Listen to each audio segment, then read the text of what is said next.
What if the people who hated you most were your own family? What if your own brothers looked at you and saw an enemy? What if everything you had, your home, your father, your freedom, even the coat on your back, was ripped away in a single afternoon, and the men who did it shared your blood? This is the story of Joseph, a boy with a dream, a family torn apart by jealousy, and a God who was working even when no one could see it. This is the story of how the worst day of your life can be the first step of God's plan. Long ago in the land of Canaan, there lived an old man named Jacob, the same Jacob who had wrestled with God, the same Jacob whom God had given a new name, Israel. Jacob was rich in flocks, rich in herds, and rich in sons, 12 of them, 12 sons, one father, and one enormous problem, because Jacob did not love his sons equally. There was one boy he loved more than all the others put together, the son of his old age, the son of his beloved Rachel, Joseph. 17 years old, bright-eyed, quick to smile, and completely, dangerously unaware of how much his brothers had grown to hate him. It started with the reports. Joseph worked the flocks alongside his brothers, and when they did wrong, he told his father everything, every shortcut, every lie, every secret. His brothers called him a spy. His father called him honest. But the hatred truly caught fire on the day of the coat. Jacob had it made specially, a robe unlike anything the other sons had ever owned, long-sleeved, richly woven, flowing with color, a coat of many colors, the kind of coat you do not work in, the kind of coat a prince wears. And when Joseph walked out wearing it for the first time, draped in color while his brothers stood in their plain work tunics, dusty from the fields, something inside them broke. They could not speak one kind word to him. Not one. But Joseph's troubles were only beginning, because Joseph had dreams, not ordinary dreams, dreams that felt heavier than sleep, dreams that felt like messages. And Joseph, young, honest, hopelessly unwise, told his brothers every word. Listen to this dream I had. We were out in the field, tying up bundles of grain, and suddenly my bundle rose and stood upright, and your bundles gathered around mine and bowed down to it. The brothers stared at him in disbelief. Do you actually plan to be our king? Do you really think you will rule over us? And they hated him all the more, for his dreams and for his words. Then came a second dream, and this one was even bigger. I had another dream. This time, the sun and the moon and 11 stars were bowing down to me. This time, even his father rebuked him. What kind of dream is that? Shall I and your mother and your brothers actually come and bow to the ground before you? His brothers burned with jealousy. But Jacob kept the matter in his heart. Because old Jacob knew something the boys did not. Sometimes a dream is just a dream, and sometimes it is a promise.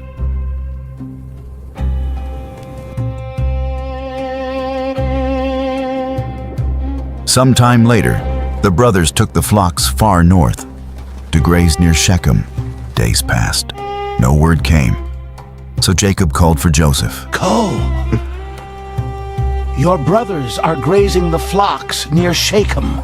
Go and see if all is well with them, and bring word back to me. I will go. Such a small errand. Such simple words. Jacob did not know he was sending his favorite son away, and would not see his face again for more than 20 years. Joseph walked north, through the hills, through the valleys, wearing the coat.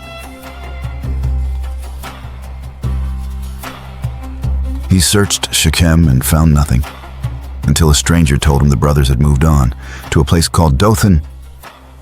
Dothan, wide green pastures, open sky, nowhere to hide. And far across those fields, the The brothers saw him coming, a small figure on the horizon, a splash of color against the green. That coat. They could recognize it from a mile away. Look! Here comes the dreamer! And there, in the open fields, while Joseph was still far off, they plotted to kill him. Come, let's kill him and throw him into one of these pits. We can say a wild animal devoured him. Then we'll see what becomes of his dreams. But one brother's stomach turned. Reuben, the oldest. No! Let us not take his life! Don't shed any blood! Throw him into this pit here in the wilderness, but don't lay a hand on him. Reuben had a plan. He would come back later, alone, pull Joseph out, and return him to their father. He never got the chance. Joseph arrived smiling, calling out to his brothers across the field. They did not call back. They seized him, tore the coat of many colors from his body, and threw him, 17 years old, screaming, begging, into the empty pit. No water, no rope, no way out. Just smooth stone walls, a circle of sky above, and the faces of his own brothers looking down at him. Then the faces disappeared, and the brothers sat down and ate lunch. They ate, while their little brother cried out from the bottom of a pit. But while they ate, something appeared on the horizon, a caravan. Camels heavy with spices and balm and myrrh, swaying down the long road to Egypt, Ishmaelite traders. And Judah, the fourth brother, had an idea. What do we gain if we kill our brother and cover up his blood? Come, let's sell him to the Ishmaelites and not lay our hands on him. After all, he is our brother, our own flesh and blood. Our own flesh and blood. Words that should have saved Joseph. Instead, they put a price on him. The brothers hauled Joseph up out of the pit. For one heartbeat, he must have thought it was over, that it had all been a cruel joke, that he was going home. Then he saw the traders and the silver-changing hands. 20 pieces of silver. That was the price of a brother. They bound his hands, tied him to the caravan, and the camels began to walk. Joseph twisted around, searching his brothers' faces, searching for one of them, any of them, to stop this. Not one of them moved. And the caravan carried Joseph south, over the hills, out of Canaan, toward Egypt, toward slavery. The dreamer was gone. When Reuben returned to the pit, it was empty. He tore his clothes in grief. The boy is gone! And where can I turn now? But the brothers already had their story ready. They took the coat of many colors, the coat their father had made with his own love, and they slaughtered a goat and dipped the coat in its blood. Then they carried it home to their old father. We found this. Examine it. Is it your son's robe or not? Is it your son's robe? Not our brother's. Your son's.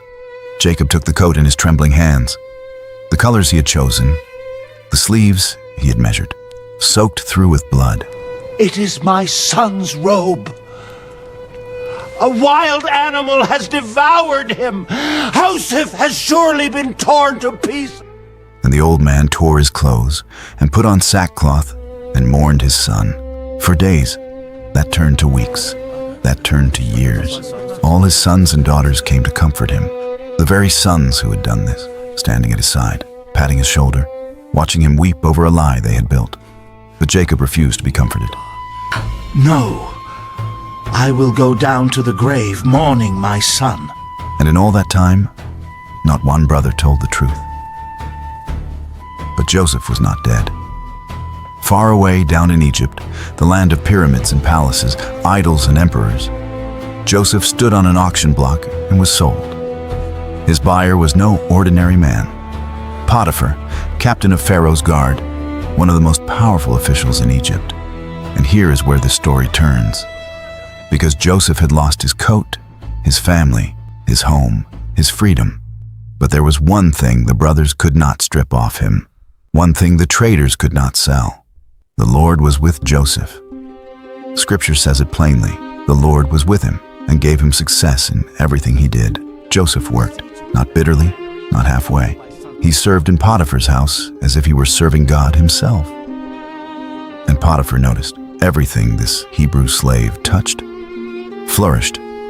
So Potiphar promoted him again and again, until Joseph, the slave boy from Canaan, was running the entire household, every field, every servant, every coin. Scripture says Potiphar entrusted everything to Joseph, and with Joseph in charge, he did not concern himself with anything except the food he ate, from the bottom of a pit to the top of a palace household. It almost looked like the dreams were coming true. Almost. Because there was one more trap waiting for Joseph, and this one wore a smile. Joseph had grown into a strong, handsome young man, and Potiphar's wife noticed. Day after day she watched him. Day after day she whispered to him, inviting him, tempting him. And day after day, Joseph refused. My master has withheld nothing from me except you, because you are his wife. How then could I do such a wicked thing and sin against God? Sin against God. That was the line Joseph would not cross. Not for pleasure, not for power, not even to stay safe. But a person refused is a dangerous person. One day Joseph came into the house to do his work, and no other servants were in sight. She caught him by his cloak. Come to bed with me! Joseph ran. He left the cloak in her hand and fled out of the house. He did the right thing, and the right thing cost him everything, because when her screams brought the household running, she was holding his cloak and a lie. That Hebrew slave came in here to attack me, but when I screamed, he left his cloak beside me and ran! For the second time in his life, a piece of Joseph's clothing was used to tell a lie about him. A coat dipped in blood, a cloak left in a hand. And when Potiphar heard his wife's story, he burned with anger.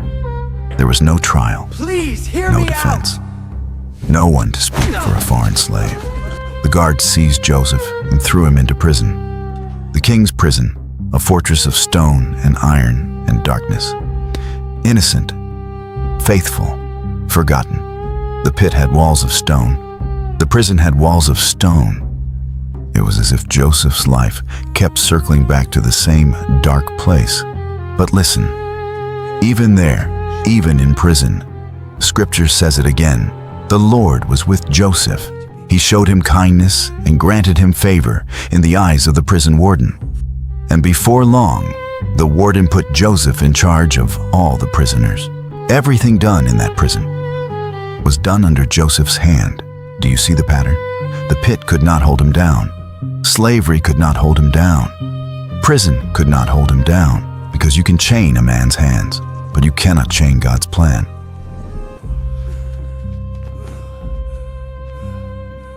Then one day, 2 new prisoners arrived.